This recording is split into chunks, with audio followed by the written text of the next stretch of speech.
Roland was an ordinary man, living his ordinary, insignificant life. But one day, he was reincarnated into the body of a medieval prince. And it's not one of the good kinds of princes, because he is the prince of a Blackwater town in the middle of nowhere, and he is currently the target of an assassination plot. So he needs to find a way to survive before he meets his doom. One day, a witch in the village saved a man from getting his head chopped off by burning the attacker to death. And instead of thanking her for saving his life, the first thing that dude did was snitch on her to the local guards, and after she was caught, she was tied up in the city square to be burned at the stake while all the local lords watch for their amusement. All that's left is for the ruler to show up and render his verdict to sentence her to death, but he is known for being a lazy bum, so the lords are starting to wonder if he's ever going to get here. One of the prince's advisors, Barov, goes to find him, and as he is walking through the halls, he spots one of these maids, Tyre, and asks her if she knows where the prince is. But she tells him that the prince is currently still asleep in his room. Barov more or less expected that, so he believes Tyre and prepares to go in and wake him up. But Tyre looks really nervous, and she starts walking away as fast as she can. To Barov's shock, when he enters his room, he finds him unconscious and unresponsive in his chair. He approaches the prince cautiously while trying to wake him up, and to his relief, the prince eventually does regain consciousness, but he's not the same anymore. Roland wakes up in the prince's body, and he has no idea who he is or what he's doing here, but he is slowly recalling memories from the prince's brain to piece together what the situation is. Barov assumes the prince must just be groggy from sleep, so he reminds him that he still needs to make an appearance to sentence a witch to death, and though Roland is still unsure about what's going on, he decides to just play along for now and act the part. But judging by the memories the prince has from just before Roland took over, it's pretty safe for him to assume that he was poisoned in an assassination attempt, so he needs to be careful. Barov brings him out onto the stage where all the villagers are eagerly awaiting his verdict, but when he finds out that this is meant to be a witch trial, he is understandably confused because he had no idea witches even existed here. He can't bring himself to sentence someone to death when he doesn't understand the full situation, so he makes up an excuse and tells Barov that he is tired and that he will deliver a verdict at a later date. Barov is concerned and tries to convince Roland to just finish the conviction now, since everyone knows that if you don't execute a witch immediately after finding them, then there's a chance they'll attract other witches. However, Roland brushes him off and says it's not a big deal since they can always just catch any new witches that show up. Later on, Roland is going through town in his personal carriage to get a proper understanding of what this world is like, and from the looks of it, this is clearly a medieval country, and the people of this village don't seem like they are particularly fond of the prince. After Roland's little excursion, he returns to the castle to think about everything he has learnt, and it's not looking good for him. The public views Roland as an unreliable prince, and he is in charge of this insignificant territory in an ignorant and dangerous era. And to make matters worse, he is currently involved in a power struggle for the throne, so his life may very well come under attack at any point. That said, there's not much he can do aside from accepting things as they are, so he decides to live as this prince and make the best of the situation. The next morning, Roland calls for Barov to meet him in his room, and when Barov arrives, Roland asks him to take a seat so they can talk. Barov does as instructed, and there are actually a few things he wanted to talk to Roland about as well. So he asks him why he chose to postpone the execution back then because it's not something that should be delayed on a whim. Roland asks why it is so urgent, and Barov explains that there have been some recent sightings of witches out in the forest, and one of the guards managed to find this out there. It is a symbol of the Witch Cooperation Association. Roland has no idea what the witch organization is supposed to be, so he asks Barov to explain it, and he is informed that it is essentially a group of witches who have agreed to work together. Before the association was formed, witches always acted alone, but the association seeks to unite all witches towards the end goal of finding a place called the Holy Mountain. Roland asks what the Holy Mountain is, so Barov tells him that according to the rumors, it is a place where one can find eternal peace and happiness, and the witches are so dedicated to finding it that they have supposedly begun luring people into becoming witches. In fact, there are rumors that a group of girls who went missing near the port were actually kidnapped by the witches. So basically, Barov is worried that the Witch Association will find out that they haven't executed the witch yet, and come here to try and rescue her. He also mentions that witches have terrifying powers at their disposal, so it would be difficult for even the best of knights to stop them if they decided to attack. Speaking of powers, Roland asks what kind of power the witch being held actually has, and Barov tells him that she reportedly produced hellfire and used it to burn a man in the mines a few days ago, and the flames were so hot that the victim's skin melted clean off his body. Roland had originally thought the whole witch thing was just superstition, but if the witches really do have powers, then that makes things a whole lot more interesting. So Roland tells Barov to take him to where the witch is being held because he would like to talk to her before deciding on her execution. Roland then starts walking for the door, and Barov tries to convince him not to do it since he thinks it is far too risky, but Roland has already made up his mind, so nothing is going to stop him.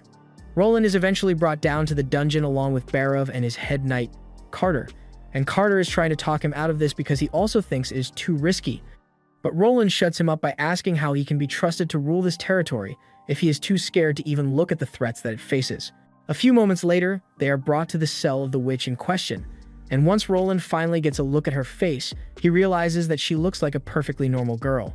Seeing that someone is here to meet her, the witch gets on her feet, and after Roland introduces himself as the ruler of this town, he asks her what her name is. The witch responds and tells him that her name is Anna, and Roland then asks Anna to tell him of everything that happened in that mine from her perspective because he wants to understand the full picture. Anna is surprised that the prince actually cares about her side of the story since she was sure he would just sentence her to death without a word like any other witch. She explains to him that her father was one of the miners who was working in the mine when it collapsed. She desperately wanted to make sure that he was okay, so she ran into the mines looking for him, and when she eventually did find him, she saw that he was buried under some rubble, and one of his co-workers was trying to take advantage of the situation to steal her father's money, and the man was about to kill her father to make sure he wouldn't be accused of stealing later. And seeing her father about to be killed, Anna had no choice but to kill the attacker first. That series of events sounds perfectly plausible, so Roland believes her. But if she killed the attacker and everyone else had already fled the mine, then Roland wonders how she was caught in the first place. Anna trembles a little when she recalls what happened, but she tells Roland that she was reported to the guards by her own father. Roland is shocked when he hears that Anna's own father snitched on her, and asks Barov if that's true, which he confirms. He was personally surprised by it as well, but the man likely did it because the reward for reporting witches is 25 gold pieces, which is a lot of money. Roland then goes on to ask Anna how exactly she killed the attacker since he must have been a lot stronger than her, to which Anna tells him that she used her magic, more commonly called the power of the devil by the townspeople. The very mention of her powers makes Carter and Barov recoil in fear, but Roland casually asks her if she can show him a demonstration because he is curious. Both Carter and Barov tell Roland to stop talking nonsense because the only thing stopping Anna from using magic right now is the God's Stone of Retaliation, which suppresses the power of witches, and if Roland takes it off to see her magic, then the results could be catastrophic. Even Anna tells him that it's a reckless idea because curiosity like that could lead to his death, but Roland isn't particularly worried because he knows that even if Anna was the kind of person to go for revenge, her target would be her father, not him. He then walks up to Anna and grabs the stone, but before he can take it off, Carter grabs Roland, telling him that he's about to make a terrible mistake, inadvertently causing the stone necklace to be ripped right off Anna's neck. And once the power of the stone is no longer restricting her magic, Anna is able to use her fire powers once more, engulfing the entire room in flames. Carter and the others drag Roland out of the cell to ensure his safety, and they urge him to leave the dungeon at once before Anna kills him. But Roland tells them they are overreacting because despite the massive volume of flames coming from Anna, none of those flames have actually left the cell, so she must be consciously controlling them to make sure no one gets hurt. But make no mistake, those flames are still incredibly hot, so hot in fact that the chains holding Anna's arms melt right off and her clothes are burned to ash in an instant. She then steps out of the cell and puts out the raging flames before asking Roland if he was satisfied with her demonstration. If so, she asks him if he can just kill her already because she is tired of being caged up like an animal, but instead Roland smiles and covers Anna with his cape, telling her that he actually wants to ask her to work for him. Roland has a lot of scientific knowledge from his past life, so he knows just how inexplicable the power of the witches is because the laws of thermodynamics say it shouldn't be possible for Anna to produce fire from nothing. Yet she is fully capable of doing so. In any case, while the intricacies of how her power works still remain a mystery to him, as far as he is concerned, Anna is incredibly valuable. Thus, he has put great effort into making sure she isn't hunted down anymore. A little while later, Barov comes in to tell Roland that he has finished organizing the cover-up and fool the townspeople into thinking that a different prisoner who was set to be executed was actually Anna. Roland thanks him for his diligent work. Roland then asks Barov to gather some data for him regarding all the trade done by this border town, the taxes, and the expenditures as well. He also asked for info on the workshops in town as well, and Barov is genuinely surprised because he has never seen Roland take such an active interest in the affairs of the town before. He asks Roland if he is finally taking the royal decree seriously, but Roland doesn't really want to answer that question. The royal decree that Barov was talking about is related to the succession dispute Roland found out about earlier. His brother, Gerald, is in charge of the military stronghold in the north. Timothy is in charge of the economic hub in the east. His sister, Garcia, handles the trade port in the south, and Tilly manages the central district in the center of Silver City. All of his siblings were put in charge of prosperous and important regions, but as for Roland, he was basically banished to this small town in the far west. Roland asks Barov if he genuinely thinks he stands a chance at winning the succession battle with the current circumstances, and Barov would like to say yes, but he's not a LARPer. So he tells Roland flatly that he's got no chance. This town is broke AF with nothing going on, and on top of all that, the other nobles all think of Roland as nothing more than a bum, so it'll be practically impossible for him to gather any supporters as things are, and that's pretty much the response Roland was expecting to hear. He then asks Barov who he thinks holds all the power in the kingdom, and the usual answer would be Roland's family, the Wimbledons, but in reality, Roland tells him that all the power is held by the church.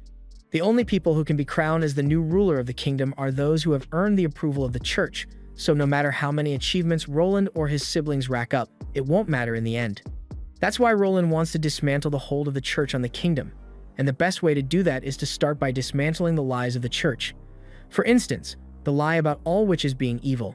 Barov asks if that's why he chose to save Anna, but instead of answering, Roland reminds Barov that he has been working as an assistant financial advisor here for 20 years. But if Roland ends up winning the royal decree, then Barov may get a title bump to something like right-hand man of the king, and Barov understands what Roland is trying to suggest.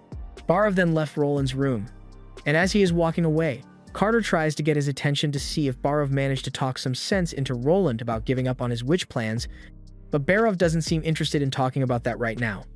Meanwhile, out in the courtyard, Anna is currently deep in thought, wondering what Roland plans to do with her because earlier today, Barov came to her, telling her that Roland had prepared an equal employment contract for her. It basically means that she will be required to complete various tasks from Roland, and in exchange, he will pay her 1 gold per month, which is more than most people's annual salary. She could hardly believe it, so she asked Barov if it was a mistake, but Barov assured her that the salary was chosen by Roland himself, so there is no mistake. It's not like Anna has many other options, so she can't exactly refuse, but now she can't help but wonder what Roland plans to make her do. Just then, Roland comes out to greet Anna and asks her if she slept all right last night. Anna tells him that she's fine, but she really wants to know why he saved her and why he's treating her so well even though she's a criminal who killed someone. Roland tells her that all she did was save the life of her father, who was about to be slain by a bandit, and that's nothing more than self-defense, so she can't be punished for that. Even so, Anna reminds him that she is a witch, and that is a crime she cannot be forgiven for, but Roland doesn't see it the way. He picks up a flower nearby and gives it to Anna before telling her that it is extremely poisonous, and Anna drops it out of fear as a result, but Roland tells her he was only joking. There's no way he'd ever let poisonous flowers grow in his garden, but despite the fact that the flower was harmless, Anna still dropped it because she had been convinced that it was dangerous. Roland thinks the powers of witches are neither good nor evil, so whether people fear or love them is entirely determined by their perception of them. Right now, the general perception of witches is really low, and most people genuinely believe that the world would be better off if all witches were dead, including Anna herself. But that's not necessarily true. Of course, if Anna really wants to die, he isn't going to stop her, but he tells her that dying won't solve any of her current problems, and it won't change her father's opinion of witches either, so she will never be able to return to her normal life. But if she chooses to help him, then together they can create a world where witches like her do not need to live in fear. She won't have to hide her powers or be ashamed of her identity, and she might even be able to use her powers to prevent people from suffering. Anna desperately wants to be able to go back to her normal life, so if Roland says he can make it so that witches are accepted by the general public, then she is willing to take part in whatever he has planned. Roland is glad to hear that, so he tells her that the first order of business is for her to learn how to control her powers properly so she can adjust the heat, size, and direction of her flames at all times. And he also warns her not to burn her clothes off like last time, or anything else for that matter. And while Anna focuses on her training, Roland begins studying for the next phase of his plan. At the same time, the maid who had attempted to assassinate Roland before is currently delivering a report to her superior via carrier pigeon, and there's no telling what she has in mind. The next morning, Roland calls Barov into his office and explains that he recently looked over all the trading documents of the town, and he discovered that mining is this town's only profitable activity, including a fair amount of building materials, metal ores, and precious gemstones. However, despite the large amount of money that the mines must be producing, last year's profits were listed as nearly zero. Also, based on these reports, the town has basically no agricultural production whatsoever, yet people don't seem to be starving. So something is definitely going on with the food supply. Barov is surprised that Roland really managed to go through all the documents in one night, and he explains that until now, almost all ores produced in this town have been traded to the Longsong stronghold in exchange for food. Roland finds it odd that the ores were traded instead of sold, but Barov explains that in the eyes of the Lord of Longsong, the border town is already his property, so all he does is give the workers enough rations to keep them from starving. Before Roland became this town's lord, the previous ruler of the town, Baron Boris, always obeyed the orders of Longsong and handed the ores over without complaint. Roland remembers seeing Boris a little while ago, and he got the distinct feeling that Boris is a weirdo, but it makes no sense for Boris to have agreed to hand over all the ores when he was the owner of this territory. However, this is where Barov points out that Boris and many other nobles here actually own property in Longsong, so their personal interests benefit from transferring the town's wealth over there. Roland now understands the situation, and he knows they can't carry on like this, so he tells Barov that, effective immediately, they will no longer be giving any ores to Longsong. Barov asks what they are going to do about their food supply if they cut ties with Longsong. So Roland tells him they will just take their ores to Willow Town instead and sell them there to earn enough money to buy proper food for Border Town. Barov doesn't think that will work since Willow has never bought such large amounts of ore before, so they might reject the deal, but Roland says they can simply sell all the ores at half price, and with such a good deal, there's no way Willow Town will refuse. While they will be losing out on half of their profits, the immediate sale is way better than the deal going on with Longsong, and in the future, they can expand their trade to other regions to improve their annual revenue. Barov agrees that a plan like that would definitely improve Border Town's finances, but he doesn't think it's a good idea to antagonize Longsong because if they stop giving them the ores, then they won't take in the villagers over the winter. Roland has no idea what Barov is talking about, so Barov explains that every winter, the beasts in the forest are corrupted by demonic power and run wild, attacking everything in their path. Border Town has no walls, so they aren't capable of defending themselves against the beasts, so they are forced to migrate to the Longsong stronghold every single year, and they are only able to return once the beasts have retreated in the spring. Roland calls for a meeting with a few hunters who have encountered the demonic beasts before, and he is informed that for the most part, the demonic beasts are just animals which have had their primal instincts enhanced, but that said, there are some genuine demons that appear from time to time, with the strength of a lion, the wings of an eagle, and incredible toughness. Monsters like that are nearly impossible to kill, but fortunately, there aren't many of them, and their wings only allow them to glide for short distances, so most walls are still effective at keeping them out. The regular animals are much easier to deal with in comparison, and one of the men, Iron Axe, has apparently killed two personally. Roland asks him to tell him about it, so the man explains that he encountered a boar type and a wolf type. The boar type has an incredibly tough hide, and the wolf type is incredibly fast, so it required a trap to capture.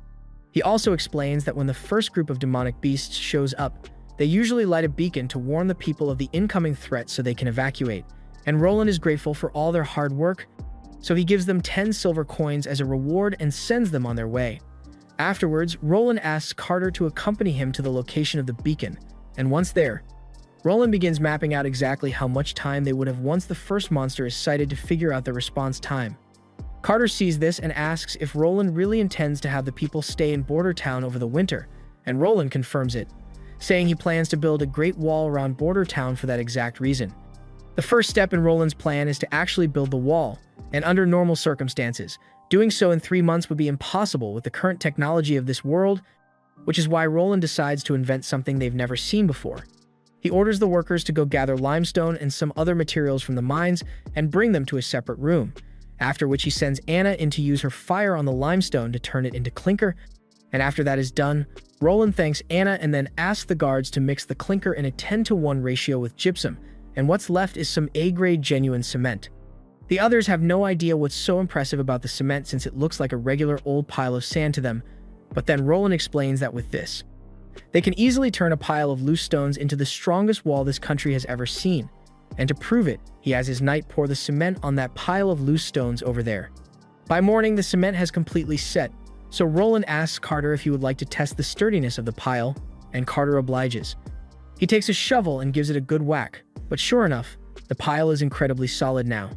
Carter is amazed because with a substance like this, it really might be possible to build a wall around the city in only 3 months, and they might even be able to reinforce the castle, making it safer than ever before. But Roland says they won't only be using it on the castle. He plans to use the cement to make better homes for everyone. So in due time, all these people will be able to live in sturdy houses, and they won't need to worry about storms or blizzards destroying their homes anymore. But that will have to be a goal for the future, because the most pressing matter right now is to get that wall built. And towards that end, Roland asks Anna to help heat up a batch of cement every day from now on, to which she agrees, while Carter is put in charge of handling construction of the wall. Right now, things seem to be going exactly as Roland planned, but a few days later, he is sorely disappointed when he goes to check the progress of the wall because this shit is not what he expected. Progress is moving so slowly that it would be an insult to snails to call it a snail's pace, and on top of that, the wall is crooked as heck, so it'd never stand against an army of monsters. Carter apologizes for failing to meet Roland's expectations, and Barov explains that Carter has no real experience with building walls, and even with the cement that Roland made, unless they have a master mason there to supervise the operation, it will be very difficult to construct the wall properly. If that's the case, then Roland asks Barov to find a master mason as soon as possible, no matter how much it costs. But price isn't really the main issue here, because Barov says he can't think of a single person in Border Town who has that kind of talent. However, Roland tells him he should just find someone from a neighboring city if need be, because they need to get the wall operations up and running as soon as possible. Meanwhile, back in town, a man named Carl Van Bate is walking through the town, and when he looks at the gallows, he is reminded of how Anna was recently arrested for being a witch and supposedly executed. He used to spend his time teaching Anna and a bunch of the other kids, and after she was executed, he felt absolutely terrible about the whole thing because he failed to protect her. And shortly after that, another one of his students came to him for help because she had discovered that she was a witch as well. Just then, Bate was called over by a group of people in town because they had just spotted a royal decree from Roland posted in town, but none of them can read, so they don't know what it says. Bate goes over to them and takes a look at the decree, explaining that it says Roland needs several workers and masons for a project he is working on, of which all positions will be well compensated, but most of all, the decree stresses Roland's need to find a master mason to oversee all the operations. Seeing this, Bat realizes what he needs to do, so he runs straight to the administrative office to apply for the position of master mason. When Roland learns that someone has actually applied for the position, he is surprised since he thought it would take a whole lot longer, and as far as Barov can tell, Bate was just a regular teacher in town, but Roland still asks Barov to bring the man in so he can talk to him. When Bate walks in, Roland asks him if he really is a teacher, so Bate explains that he just taught the children a few things in his spare time. Roland then asks him why he thinks he is qualified for this position, and Bate explains that he has participated in several construction projects and renovations of public facilities over the years. Both Roland and Barov are surprised to hear that since the only people who had been involved in those kinds of projects in recent years were the people from the Masons Guild, so Roland asks Bate if he is also from the Masons Guild, and Carl confirms it. The Masons Guild members were all high-level elite artisans, but as Roland recalls, they were all executed some time ago after a construction project collapsed, so he asks how Bate managed to survive. Bate is aware of the story that has spread, but he tells Roland that that's not what really happened. Their supervisor at the time was trying to make some extra money by switching out the stones requested for the project for lower-grade ones that were cheaper. Bate and the other Masons tried to convince him that it was a bad idea, but the supervisor refused to listen to them, and when the project inevitably failed, the supervisor pinned all the blame on them to save himself, and as a result, they were sentenced to execution. The only reason Bate managed to survive is because he caught wind of what was about to happen and fled before he could be executed. Technically, that makes Bate a fugitive, but he says he has a reason for revealing himself like this and that he wants to atone for some sort of sin. Roland doesn't plan to pry for details, because as long as Bate can handle the work, that's all that matters to him. Thus, he appoints Bate as the master of the project and says he has high expectations of him. After that, Roland, Barov, and Master Carl take a look at the city map to decide on the details of the wall.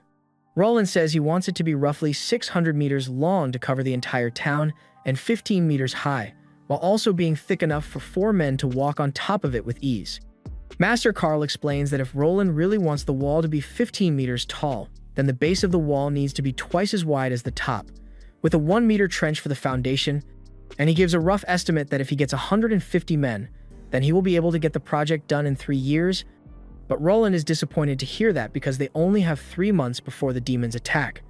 Master Carl is surprised to hear that Roland wants to build the wall to hold back the demonic beasts, but if that's really the case, then Carl tells him it's not completely impossible.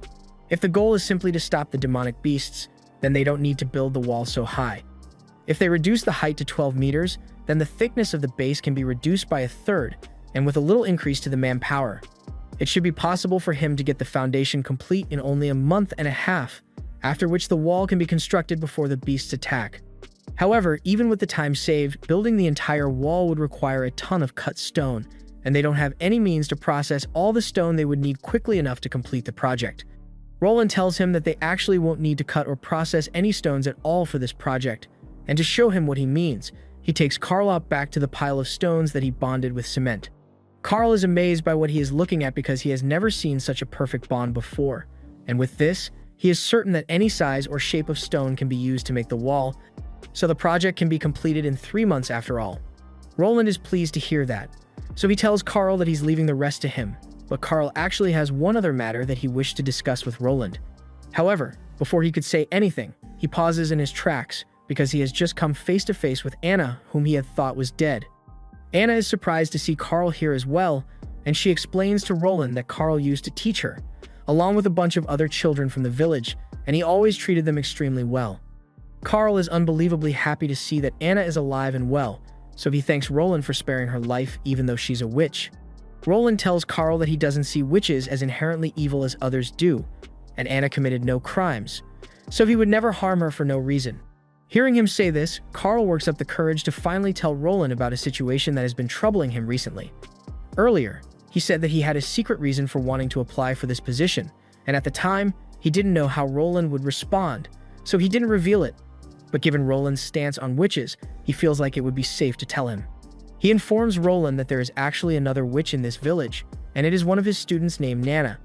Anna can hardly believe that Nana also became a witch, and if it were any other noble who had been informed of this, then they would have without a doubt started a witch hunt immediately. But Roland is different, so he tells Carl that he'd be happy to take Nana in and protect her.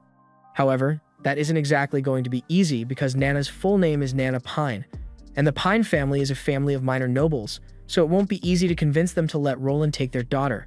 And Roland can't just explain the whole situation to her parents either, because if they were to find out that she's a witch, there's no telling what would happen. They all agree that this is a rather big issue, so Roland comes up with a plan and asks Carl to bring Nana to the castle tomorrow under the guise of one of his usual lessons with her to avoid drawing suspicion.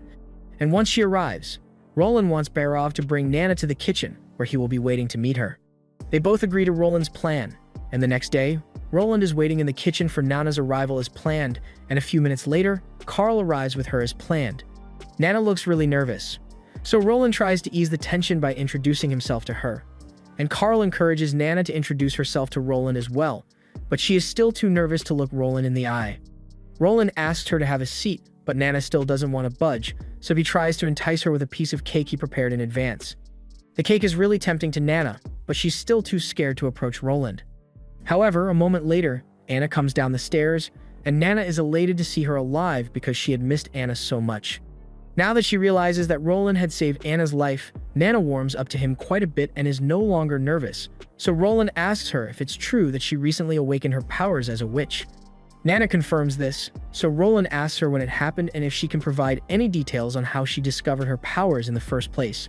Nana explains that about a week ago, she found a small bird outside, and its leg had been hurt, so she really wanted to help it. Before she knew it, a water-like substance had sprouted from her hands, engulfing the bird completely, and by the time it was done, the bird's leg had been completely healed. Roland is amazed when he hears all this because that sounds like a healing ability, so he immediately asks Carter to go to the hunter's market and buy several injured and dead animals because he would like to test how far Nana's healing can go. A little while later, Carter returns with the animals Roland asked for, and Roland asks Nana to please try using her powers on the injured animals. At first, Nana is a bit hesitant, but she eventually does so, and from the tests, Roland learned a few things about Nana's abilities. She's able to heal injuries completely, and even severed limbs can be reattached if preserved well. However, her power doesn't allow her to regrow limbs, and it can't bring the dead back to life. Carter is beginning to understand why Roland is so interested in witches, because the ability to heal wounds like that has the potential to help so many people. Roland asks Carter to take Nana back home once she's done catching up with Anna, and at first, Carter finds this odd since he thought Roland would want to keep Nana here. However, the fact that she's the daughter of the Pine noble family means that if he simply kept her here by force, then while they might not be able to do anything about it, it would still breed resentment toward him. So it's better to simply have Nana come here as often as possible so she can practice using her powers in secret. Late in the night, the leader of a pirate organization is informed that her crew has made quite the haul tonight, and she is pleased to hear that. So she tells the messenger they get to keep whatever they found. The messenger is sure that the crew will appreciate the gesture, but there's actually something else he wanted to report. He informs her that the assassin she sent after Roland has just reported that the assassination failed. She poisoned Roland as instructed, but instead of dying, he just went unconscious for a few minutes and then woke up somehow. But the Pirate Queen says she doesn't want to hear the girl's excuses. She says she is going to give her one final chance to complete the mission, and to make sure the message is clear, she instructs her subordinate to send one of the assassin's sister's belongings to let her know what will happen if she doesn't succeed next time. Meanwhile, back in Border Town, progress on the wall has been going smoothly, and according to Carl's calculations, they should be right on schedule for the beast attack. They have also been able to stock up on quite a bit of food from Willowtown, so they won't have to worry about starving during the winter. However, Barov mentions that they have been running at a deficit to account for all the purchases, so as things are now, they will likely run out of money by next spring. Roland isn't too worried about that since he's just glad they have enough to survive the winter in the first place, and besides, they still have the ore trade under their belt, so once they get the chance, they can sell off the ores they would usually hand over to Longsong, and that should be enough to cover the deficit. Barov understands that, but he is still a bit worried because there's no way Duke Ryan is going to let it go if they suddenly cut off Longsong's ore supply. Just then, Roland is informed that an ambassador from Longsong has just arrived in town, so Roland asks for a feast to be prepared because he has to host his guest. A little while later, Roland meets with Mr. Hull, the ambassador of Longsong, and long story short, he is here to inform Roland that the deadline for the usual ore delivery to Longsong has passed and that he should send the ores immediately if he wishes to receive the food delivery. However, Roland says there was actually an unfortunate incident recently, so he won't be able to move forward with the deal as planned. Hull asks why, so Roland explains that the mine recently collapsed, so ore mining was forced to a halt, and as such, they have only produced 2 months' worth of ore, instead of the 3 months' worth that Longsong wants. Hull had heard about the mine collapse, and he understood why they weren't able to mine the promised 3 months' worth, but he asked why Roland hadn't simply delivered the 2 months' worth of ore they did have. However, Roland tells him there would be no point in doing so, because Longsong would only give them 2 months' worth of food, and that's not enough to keep his people from starving. Which is exactly why Roland sold the ore to Willowtown instead. Hull is surprised to hear him say that, because by his calculations, since Willowtown has never made such a bulk purchase of ore before now, the only way they would accept a deal like that is if Roland sold it to them at half the market price, which is exactly what happened. Roland says it was simply a better deal for them, and Hull understands that, but he asks Roland if he would be willing to reconsider if he offered to pay 70% market value for the ores in gold royals instead. Hull is a merchant with no real biases against Bordertown, so he doesn't have any qualms with cutting Roland a fair deal, and his deal certainly is tempting, but Roland is fairly sure that the nobles of Longsong won't be on the same page as him. However, he tells Hull that if he can get the nobles to agree to those terms, then he will be more than happy to sign a new deal. Hull says he will do his best, but he feels the need to warn Roland that with the winter months rolling around, he doesn't think the nobles will be open to accepting his people this year after this. But Roland says he is well aware of that, which is why he plans to build a wall and defend this town instead of evacuating. Hull is shocked by this revelation and asks Roland if he is sure about this because if his plan fails, it could spell disaster for everyone in Border Town. But Roland is absolutely certain that he can succeed, and since he has already decided, Hull has nothing more to say. So he acknowledges all that Roland has informed him of and heads back to Longsong to report back to the nobles. Later on, Hull is called into a meeting with the nobles back at Longsong, and that's where he informs them that Roland has already sold the ores they requested to Willowtown, and the nobles clearly are not pleased by this. He also mentions that Roland has already bought enough food from Willowtown to last the winter, and he doesn't plan on bringing his people to Longsong for protection during the winter months of the demons because instead, he intends to build a wall around the town to fight back against the demons. This makes all the nobles laugh because they think Roland is out of his mind if he thinks he can build a real wall in such a short time. Even so, Duke Ryan is disappointed that Hull's report is the first he is hearing of this, so he demands to know why Boris didn't inform him of it before this point, even though he spends most of his time in Border Town. Boris admits that he did in fact notice that Roland had been recruiting masons and master craftsmen, but he had simply assumed that Roland was just hiring workers to renovate his castle or something. He never could have imagined that Roland would attempt a project as ambitious as this. Ryan still isn't happy with Boris's incompetence when it comes to reporting matters, but he decides to table that discussion for now and instead asks Hull what his opinion on the matter is. Hull mentions that after hearing of the construction of the wall, he went to have a look at it before leaving Border Town, and he can confirm that there is indeed a wall being built. However, from what he could see, it didn't seem very big, so he has a hard time believing that it could stand up to a full wave of demonic beasts. However, he believes that Roland's goal in doing all this is actually to trade. He may be trying to get Longsong to agree to pay for the ores and gold royals by building a wall to gain some independence from them, but Hull doesn't necessarily think that's a bad thing. Roland has said he is willing to agree to a deal where they purchase the ore at 30% below market value, and Hull thinks that's an advantageous deal for them, regardless of what happens with Border Town's defenses, because if the wall fails, then things just go back to how they were before. And if the wall somehow manages to succeed in repelling the demonic beasts, then that will be to the benefit of Longsong as well, since that means the burden of fighting the beasts will be split, and they won't need to put as much effort or resources into fighting the beasts on this end. Additionally, Border Town being able to defend itself would make all the land between Longsong and Border Town available for cultivation. On top of all that, Roland is only here because of the royal decree, so in 5 years he will leave to return to the capital, at which point, a much more prosperous Border Town would then return to the control of Ryan. The other nobles all start mocking Hull for being so naive, but Ryan silences them because Hull's plan is actually very sound. He is basically saying that if Ryan goes along with Roland's demands, then there is no way he can lose because both outcomes will be advantageous for him in the end. And he is technically right about that, but Ryan says that is only the case because Hull is thinking of this strictly in terms of profits and losses. However, Ryan doesn't see it that way. He only got to where he is by being strict and ruthless, and he has no use for anyone who would dare to go against him, so he will never agree to Roland's terms.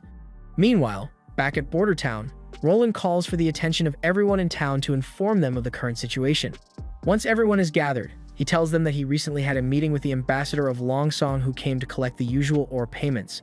However, as most of them know, the mines recently collapsed, and they have yet to fully resume mining operations, so they didn't have nearly enough ore, meaning Longsong would only give them 2 months' worth of food, which won't be enough to get them through the winter. He reminds them of the tragedy that occurred a few years ago when the demonic beast attack lasted more than 3 months, and Longsong refused to give them any more food, so a lot of their friends and families ended up starving. Roland says he didn't want to let that happen, so he went ahead and bought food from Willow Town, enough to feed everyone in the town throughout the winter, but it came at a price. Doing so will likely make Longsong antagonize them, so they won't be allowed to seek shelter in their stronghold this year.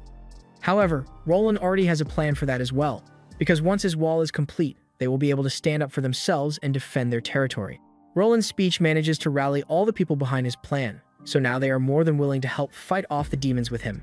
He assures them that while demonic beasts may be scary, they are ultimately nothing more than wild beasts. He says he is willing to pay anyone who joins the militia 25 silver royals per month, and in the event that someone does meet their untimely demise during the battle, Roland is willing to compensate them with 5 gold royals, and learning of the generous compensation just makes the people even more eager to join. Later on, Roland is giving Anna and Nana a little physics lesson, and he tells them that the air is made up of multiple different invisible gases. This confuses them quite a bit since they've never heard of such a thing, and if the gases are invisible, then how exactly does he know there are multiple of them? Roland understands why they would find it hard to believe. So to demonstrate, he asks Anna to light a candle, and then he places a jar over it. Naturally, the candle goes out after some time, and they assume that's because it has used up all the air in the jar, but Roland tells them that there's still some air in there.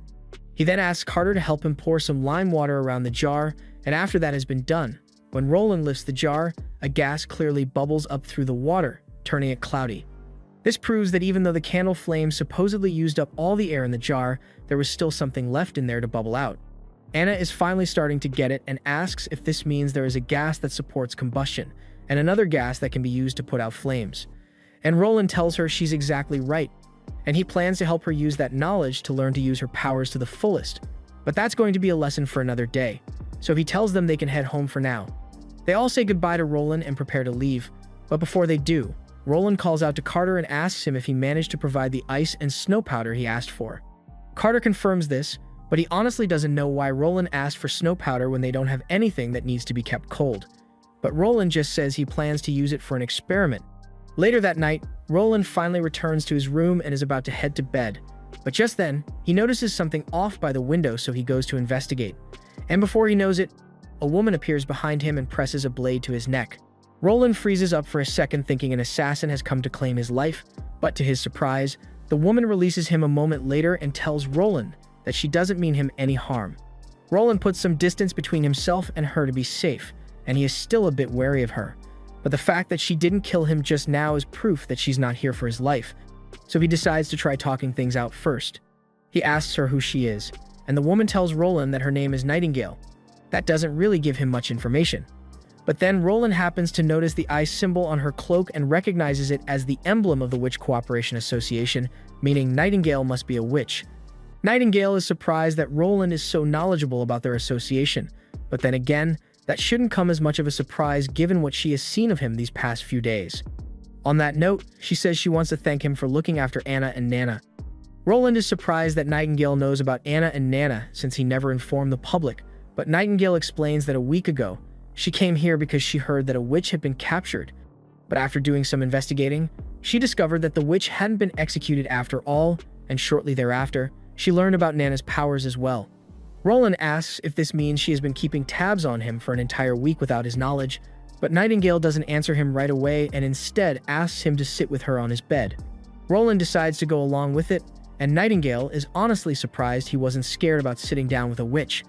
After all, most people would be terrified by the thought of simply coming into contact with a witch, but that's besides the point. Roland asks her to answer his question, so Nightingale confirms that she has indeed been spying on him for the past week, and she has seen practically everything he has done. However, if she was so good at keeping herself hidden while spying on him, Roland asks why she chose to reveal herself now, and that's when Nightingale reveals that a few minutes before Roland came in, his headmaid was here, and she put something in his drink. Roland is shocked to hear this because he can't believe Tyra would poison him, but Nightingale has no reason to lie about something like that, so it must be true. In any case, he thanks her for saving his life, but Nightingale says it's not a big deal, since she was just repaying him for what he did for Anna and Nana. However, she says she needs to take those two back with her to the Witch Cooperation Association. Roland asks why, because he already made sure that none of them would be harmed here, and he treats them as equals with proper employment contracts and high salaries. Nightingale acknowledges that Roland has indeed done a lot for those two, but there's something that even he can't help them with, and that's leading them to the Holy Mountain. It is the only place that witches can live without fear of persecution, and while Roland himself may not fear witches, if the general public were to find out about them, they certainly won't be as kind as Roland is. Roland asks if they are currently searching for the Holy Mountain in the impassable mountain ranges in the area, and Nightingale doesn't confirm it, but he can tell that that's exactly what's going on. And if that's the case, then he tells her that he can't let her take Anna and Nana because the month of the demons is fast approaching, and he can't let them face such dangers out in the mountains with no protection. Instead, he suggests that Nightingale could bring her fellow witches over to Border Town to spend the winter, and in the spring, they can resume their search for the Holy Mountain. Nightingale is utterly stunned by Roland's offer, and it's rather intriguing, but she says it's impossible because Anna is about to suffer a life-threatening ailment. She explains that on the anniversary of the day a witch gains their powers, they face an ordeal where every blood vessel aches with unbearable pain, with blood beginning to seep from their skin and their eyeballs bulging out of their sockets. If the witch can endure it, then they will recover in a week's time, but if not, then their organs will liquefy and they will die an agonizing death. The Witch Cooperation Association has means of increasing the survival rate of such ordeals, so Nightingale tells Roland that while she understands Anna's importance to him, she needs to take Anna away. And Roland can't really argue with that, so he agrees to let Nightingale take them for Anna's own good. He then offers to lead Nightingale to Anna, and Nightingale is very grateful for Roland being so understanding. She then disappears right before his eyes, which is a little surprising, but that must just be her witch power. Roland then walks down the hall to Anna's room, and when she opens the door for him, he tells her he has something important he would like to discuss. Both Roland and Nightingale explain everything to Anna, and she understands why Nightingale is asking her to leave, but she refuses and says she's not going anywhere. Nightingale mentioned that there's a chance of survival, so Anna says she is simply going to overcome the ordeal on her own, and nothing is going to change her mind. Nightingale doesn't want to force Anna to leave if she doesn't want to, so she agrees to let Anna stay. But Nightingale also plans to stay here as well, so she can give Anna the best shot at survival possible. So she says she's going to take Roland up on his offer to bring all the witches to Border Town. The next morning, Roland wakes up in bed as the maids all begin cleaning his room as usual.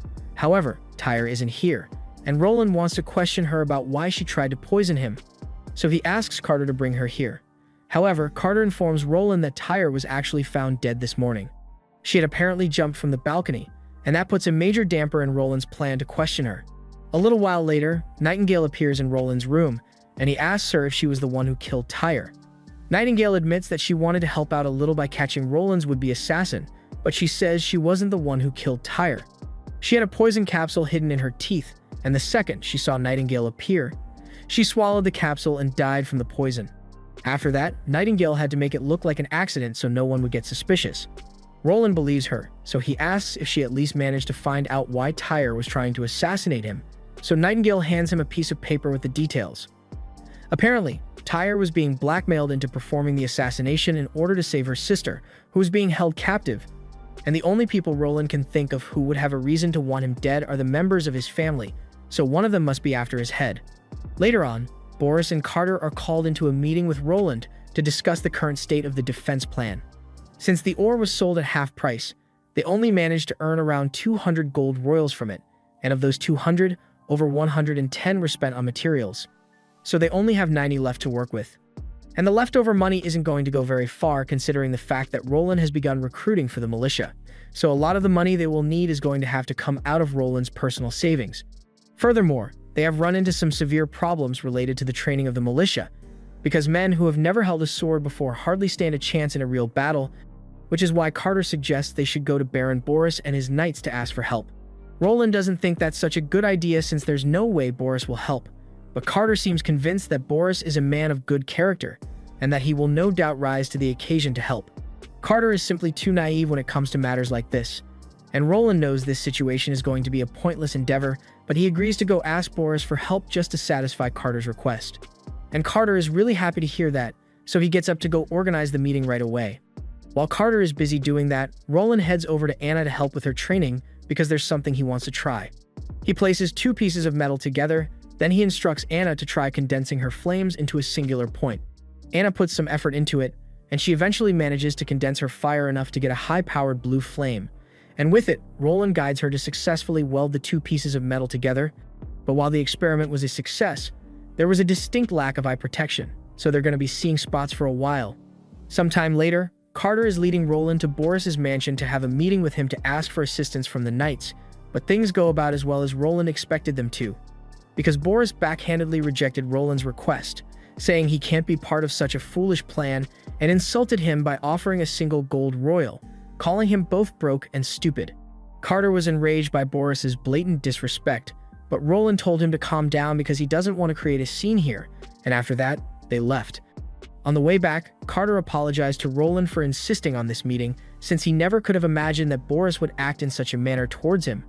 But Roland tells him he doesn't need to worry about it because he already expected as much. If they want to establish themselves, then they cannot rely on the other nobles for help, and besides, Roland already has a plan in mind for training the militia.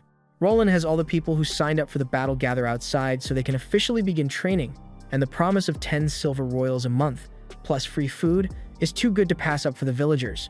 They also figure that they are just going to be assisting the knights, not charging into full-on battle, so if things actually get dangerous out there, they can always just run away. After all, the other two are fairly certain they can run faster than Vaynor, so if anyone's going to die, it will definitely be him.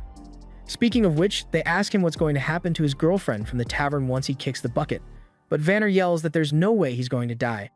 The only reason he's doing this in the first place is so he can save up enough money to finally propose to Shirley next year. Just then, Roland finally arrives, so they all stop talking and turn to listen to what he has to say.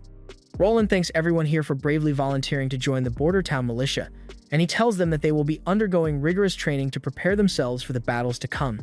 That said, he has also prepared a little reward for them as motivation to complete the training, so he tells them that if they manage to complete the training, then each of them will get an egg with their lunch today. All the men are excited when they hear this, because in this economy, getting to eat a free egg is a blessing, so they are ready to work hard for it. And now that the men are all properly motivated, Roland introduces them to their new captain, Iron Axe. The men are a little surprised to see that Iron Axe is the one who is going to be in charge of their training, since he is one of the Sand People, and nobles don't usually acknowledge Sand People. But they don't really care about that because they are much too focused on completing the training and earning themselves that egg. The training sounded simple at first, because all they needed to do was stand in place for half an hour, but doing so under the hot sun without moving a muscle proved to be extremely difficult. Though, by the end of the training exercise, they had indeed managed to stay standing for the entire half hour, so they all went to take a break under the trees while they celebrated their egg. They are really excited for it since most of them haven't gotten the chance to eat an actual egg in over a year. From a distance, Carter is looking at the men disapprovingly because he doesn't think a bunch of average Joes are cut out to be soldiers, and the guys pick up on Carter's attitude toward them. So they start worrying that he might go back on the promise to give them an egg. Vanner says that won't happen since the prince himself promised to give them the egg, and a prince wouldn't go back on his word. But the others don't seem very convinced since nobles have been known to lie through their teeth when it suits them. However, Vanner thinks Roland is different because, after all, he hired a sand person as the captain, and no other noble would do that since they only care about bloodlines. Personally, the three think Iron Axe is a decent guy, and they wish they had a physique like his, but as they are talking, they soon notice that Carter is returning, so they all stand up to listen to what he has to say. Carter tells them that he has a message from Roland to deliver, and he basically says that Roland is pleased that they all completed today's training, so as promised, they will all receive an egg with their lunch today, and the men are all very pleased to hear this. Furthermore, Carter adds that the second round of training will soon begin, and if everyone succeeds and remains standing for an hour, then they will all receive a second egg. However, if even one person fails to remain standing, then no one will receive the second egg. The men think it's a little unfair that if even one person fails, then none of them will get an egg, but the promise of a second egg is too good for them to pass up. So they all agree to take on the challenge and begin the second round of training. While the men are hard at work with their training, Carter walks up to Roland, and Roland can tell that there's something bothering him, so he tells him he can speak freely. Carter says he doesn't want to question Roland's decision-making, but he believes these men are nothing more than a ragtag mob with no coordination. And from his experience, people like that are the first to run when the battle gets tough. Furthermore, Carter doesn't see the point in training like this since standing still isn't going to help them defeat the demonic beasts. They don't have the nobles or the knights on their side right now, so these men are their only hope. But Carter still wanted to at least try to teach them how to wield a sword before the battle begins. Roland understands where Carter is coming from with his complaints, but he asks him if he thinks he would be able to successfully train these men in time for the month of demons. Carter admits that something like that would be impossible, because sword training takes at least 5 years to master. And that's precisely why Roland didn't bother with standard training methods and just plans to do what he can to make them as formidable as possible in the span of 2 months. On that note, Roland also has an additional order to be given as part of the troops' training, so he hands Carter the decree, and to Carter's surprise, it says Roland wants the soldiers to learn how to read and write. He doesn't understand what good it will do to have them learn that stuff since it won't do them any good on the battlefield, but on the contrary. Roland thinks it is very important because he wants them to be able to understand orders quickly on the battlefield without having to call someone over to read them. At that moment, one of the men in the formation's legs gives out, and he ends up falling to the floor, so the entire troop grumbles in dissatisfaction because now they won't get the second egg. But the first egg is still on the table, so come lunchtime, they are all served, and the soldiers get to enjoy some of the best food they've eaten in a long time. Vanner is especially pleased when he gets to taste his long-awaited egg, and so are the other two, so they immediately scarf down their food as well. They admit that the training was tough, but if they get to eat good food like this every day, then they are willing to do anything. At the same time, Carter comes up to Iron Axe while he's eating and informs him of Roland's next set of training requirements. He says the third training session will begin after lunch and end at sunset, and during that time, everyone in the troop is required to complete 3 laps around Border Town. If they all manage to complete this task, then they will receive yet another egg for dinner. But if even one person fails to reach the finish line by the time the sun has fully set, then no one will receive the egg. If someone falls behind, then the others are free to help them, even if they have to carry them to the finish line. All that matters is that every single person is accounted for by the end of the day for the reward to be issued. Late into the evening, all the troops are doing their best to complete the 3 laps, but they are all absolutely exhausted, especially Vanner because he has never been much of a runner, and he eventually ends up collapsing on the ground. He is on the verge of throwing up, but he stops himself because he doesn't want to waste the egg he had at lunch. However, as far as crossing the finish line in his current state goes, Vayner's situation is starting to look pretty hopeless. Over at the finish line, the others all manage to make it there, and Carter comes over to ask Iron Axe if everyone has been accounted for. Just then, he receives a report that there are still 3 people missing, and this gets Iron Axe a little concerned, but a few moments later, a few of the soldiers spot the missing people cresting the hill, and it's Vayner with his 2 friends supporting him. Iron Axe is pleased to see this and proudly tells Carter that everyone has managed to make it to the finish line before sunset, and Carter acknowledges it. That night, everyone celebrates together around the campfire, including Iron Axe and Carter, but Carter mentions that there is actually one more training session remaining. Iron Axe is surprised to learn that Roland plans to make the troops train even at night, but Carter explains that it's just an emergency assembly to prepare them in case of sudden attacks after dark. Later that night, Roland finally returns to his room, and that's when he finds Nightingale sitting on his desk. She says she feels bad for him since he has to work so late, so she was planning to keep him company, but she got bored waiting for him and helped herself to some of his dinner. Roland is too tired to play along with Nightingale's provocations, so he just sits down at his desk and gets back to work. Nightingale can see that Roland is pretty serious about all of this, so she asks him if it's true that all the expenses for the militia are coming out of his personal funds, and he just says that if it will help them defend Border Town, then every expense is worth it. Nightingale also asks him if it is really worth teaching all the soldiers how to read and write.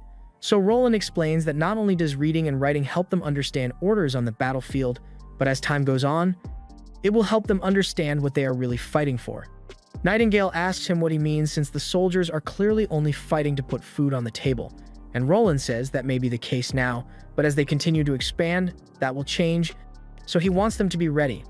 On that note, he asks Nightingale what she and the other witches are fighting for, and she admits that right now, they are just trying to survive, so they don't have much time to think about other things.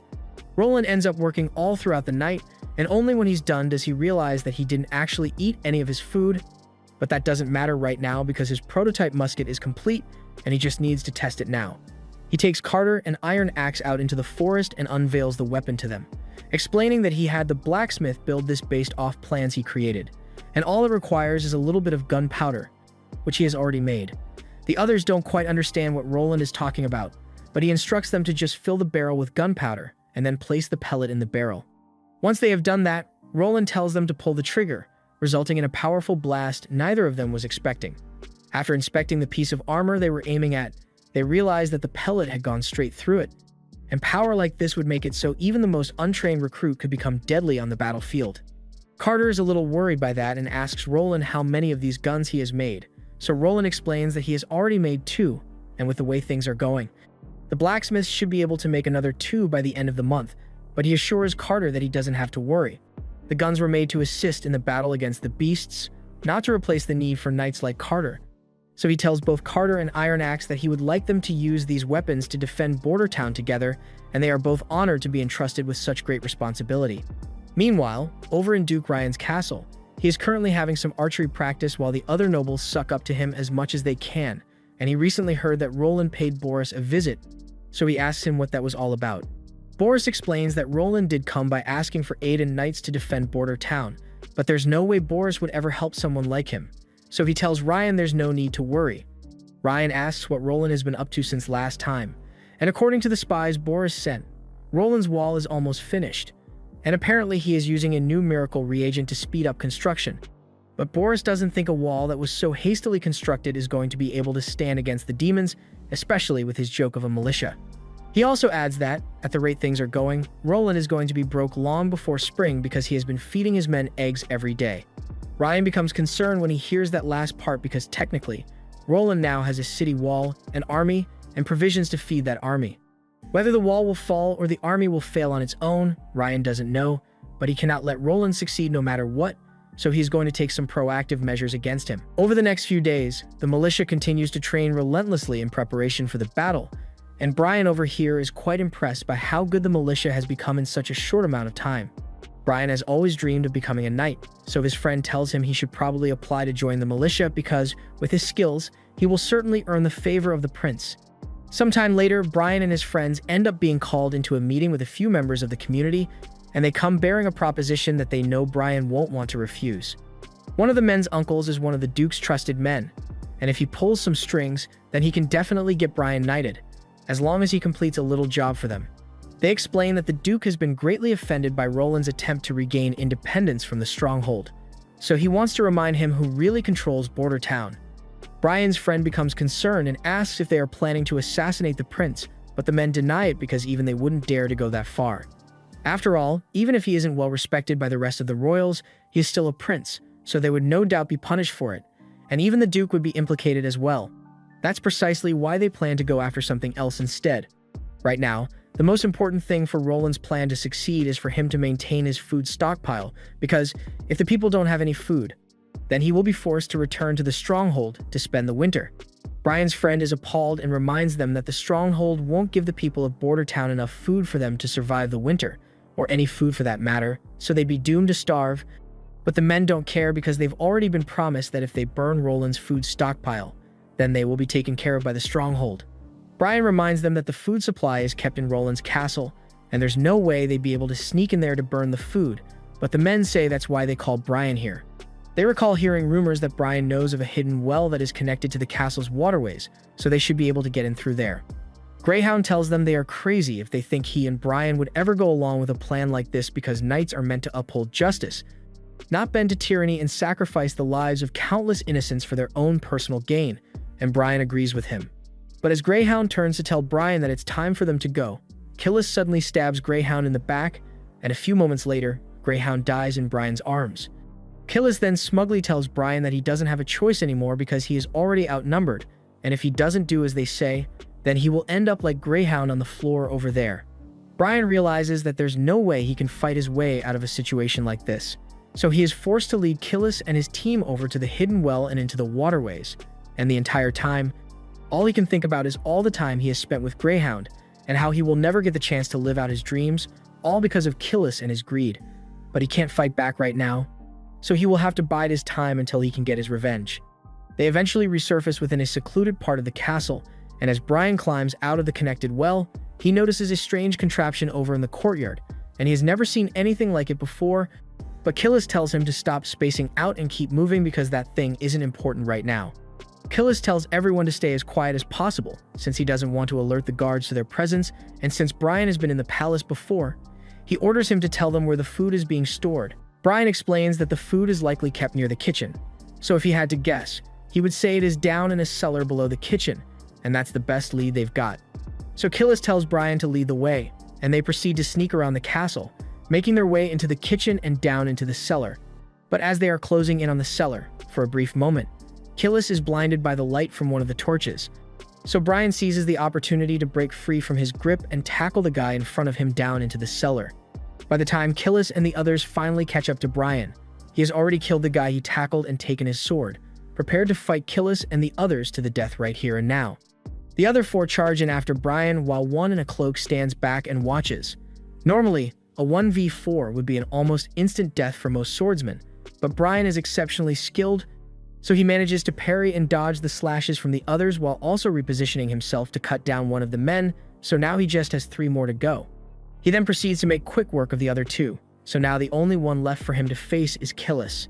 Killis locks swords with Brian with murderous intent, but Brian far outclasses him in terms of skill, and he knows that, so he takes out an extra dagger in hopes of giving himself an edge, but that does absolutely nothing to stop him from getting his ass handed to him by Brian. Brian is just about to finish Killis off to avenge Greyhound when the final man, who had been standing in the back this whole time, finally decides to intervene and stabs Brian in the shoulder.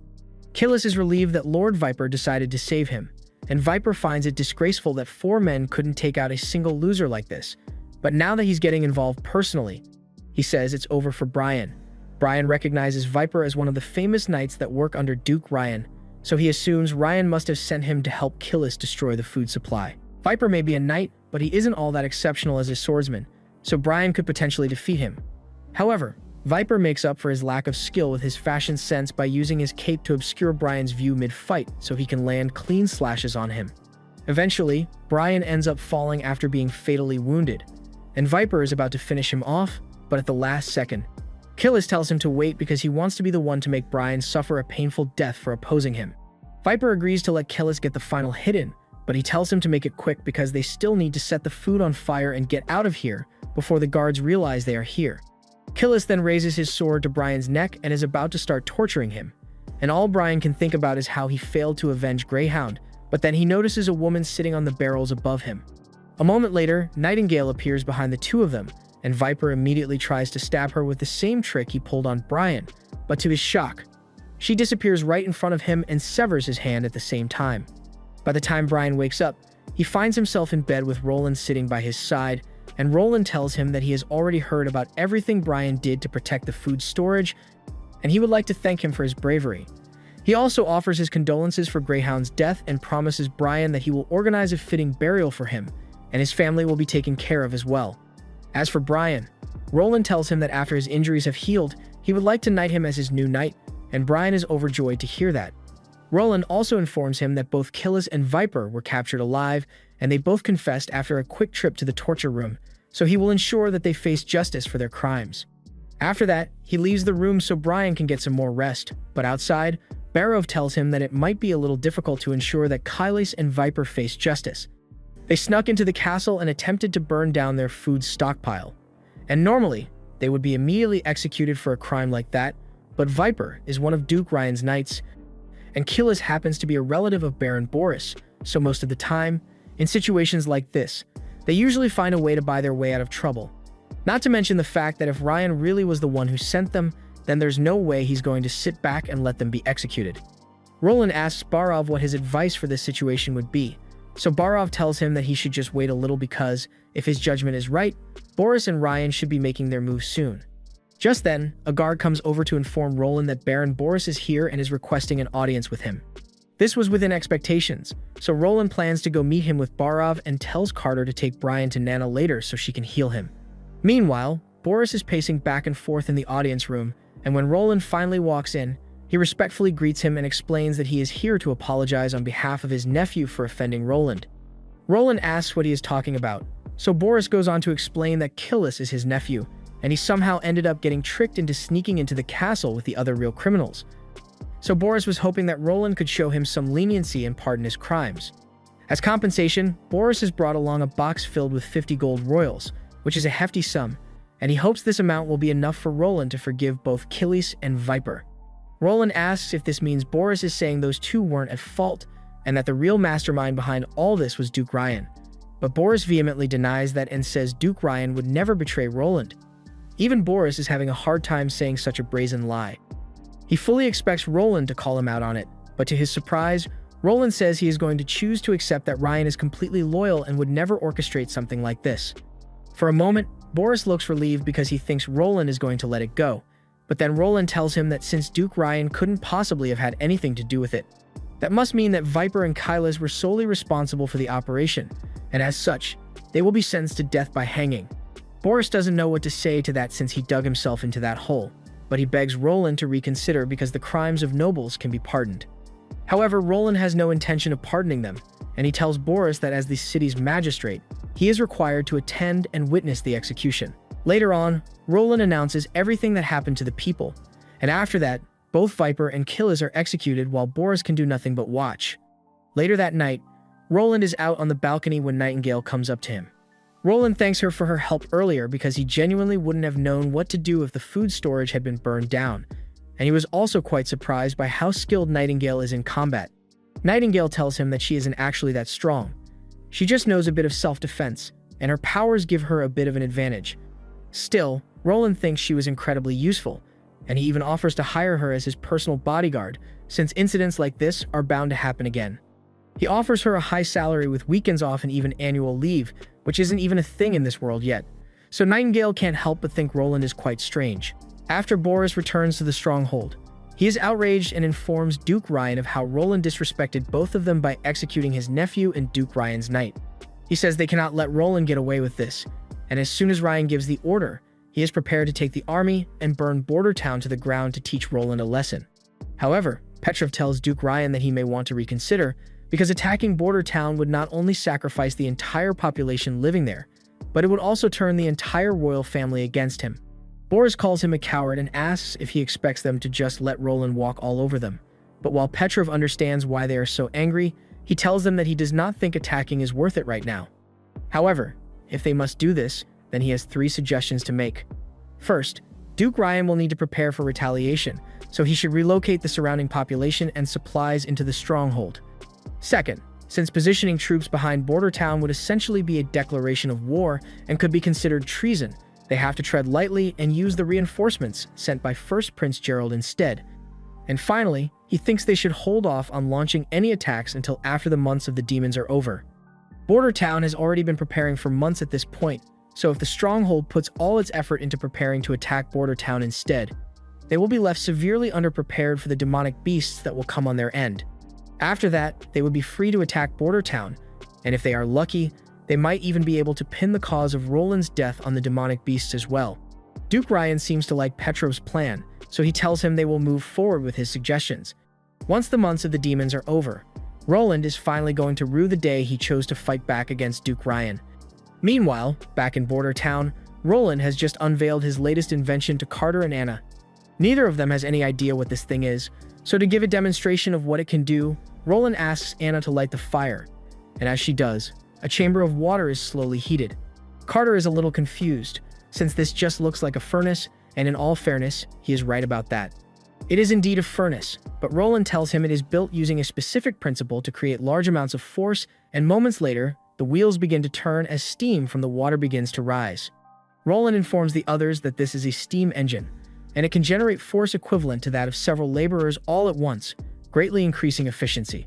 Since this is the first one ever created in this world, Roland plans to call it Steam Engine Number 1, and it is just the first of many he plans to produce.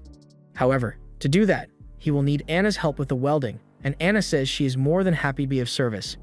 The steam engine is not ready to be used in combat yet, so it will not be of much help during the months of the demons. For now, Roland plans to roll it out in the mines to help improve efficiency there. Thus, he instructs Carter to go into town and have a railroad constructed with the steam engine installed at the end. With this setup, miners will be able to load the ore onto minecarts and have the steam engine pull them out instead of having to carry all the ore out by hand. But while it does help raise efficiency, there are still risks involved, since steam may seem like it is not much of a threat, but if you get scalded, the consequences can be severe. So he tells Carter to make sure he educates all the miners on the proper safety protocols for handling the machine. Later on, Anna is in her workshop, helping weld the pieces for the next steam engine, while Nana sits off to the side watching her. She cannot help but worry about Anna because, from what Nightingale said about demonic possession, it is absolutely terrifying to go through. Anna sits beside Nana and assures her that she will find a way to get through it, and she is certain Nana will as well when the time comes. Nana does not feel so certain about that, since she does not think she is as strong as Anna is, but Anna tells her she is not as strong as Nana thinks she is. Up until recently, she had given up all hope and was simply waiting for death, but then she found a reason to keep on living, and she is sure that Nana will one day find a similar reason to help her push through. Just then, Carter comes running into the workshop and tells Nana that Roland is calling for her assistance because apparently, a miner has been severely scalded. Roland has no idea how this could have happened, because he was very clear about the instructions for the safe use of the steam engine. But Barov explains that one of the miners operating the engine failed to follow the proper safety protocol of making sure the area was clear before releasing the steam, and as a result, another miner ended up with severe burns all over his body. In his condition, Barov fears the man will not last another night like this, but that is why Roland called for Nana to be summoned so she can treat him. Barov tried to warn Roland against taking such actions, since while it may have been fine with Brian because he is loyal and would never leak the secret, these miners are just a bunch of ordinary people, so they might end up reporting it to the church. Roland understands that this is indeed a risk, but the people were bound to find out about it sooner or later, so now is as good a time as any. The most important thing is to make sure people do not end up fearing machines because of this accident, because that will ruin all the hard work Roland has put into industrialization. Inside the room, the miner is being treated by several maids, but the best they can do is wrap his wounds because the damage is too severe, and the man is clearly in constant agony. A few moments later, Nana arrives, so Roland calls her over to come help the miner. Nana is a little nervous at first, especially with how revolting the man's injuries look, but Roland reassures her that this is no different from the other people she has treated, so she braces herself and begins treating the man. The green energy flows out from her hands and onto the man's body, gradually regenerating all the melted skin until his face is back to normal.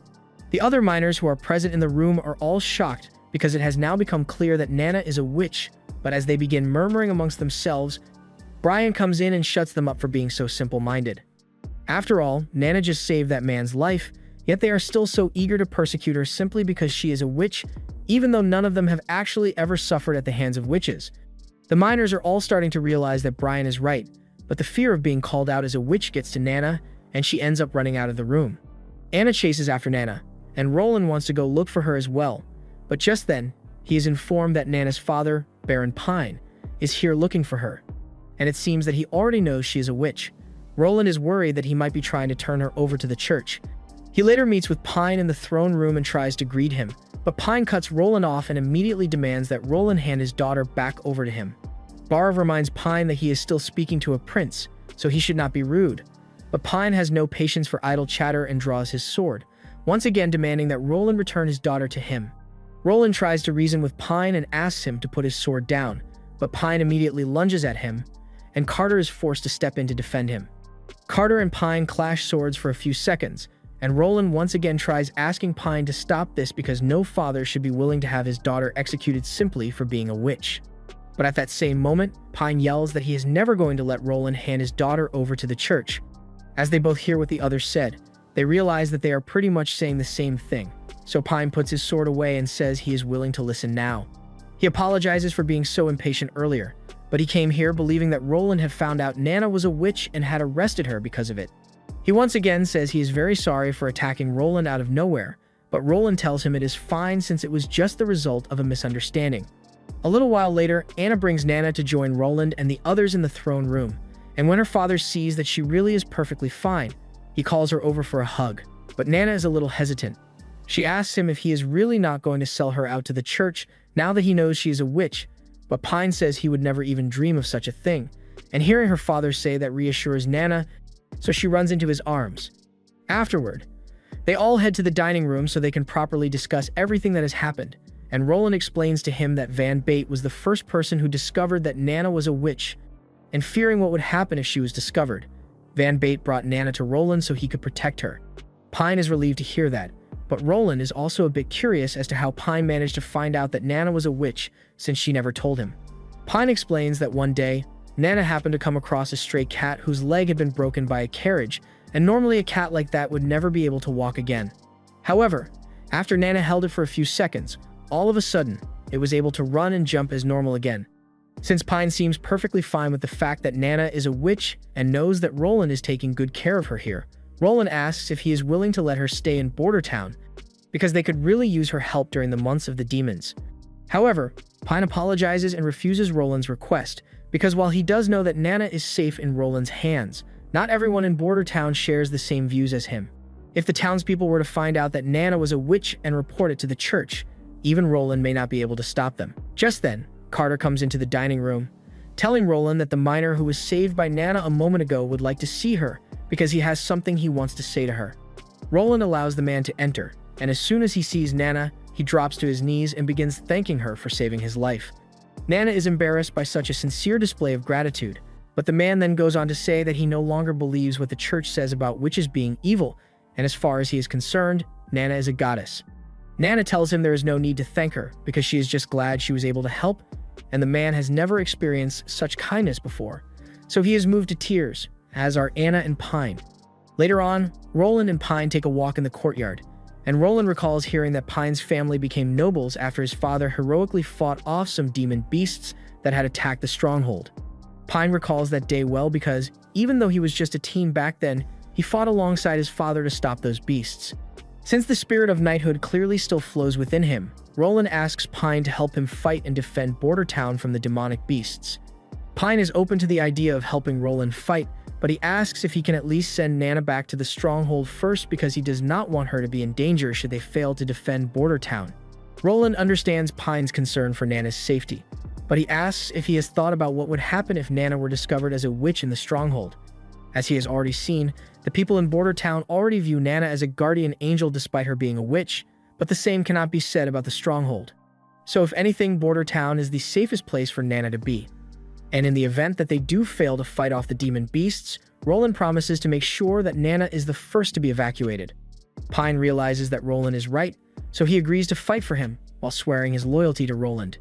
Over the next few days, preparations for the battle continue until the first snowflakes begin to fall, signifying the start of the months of the demons.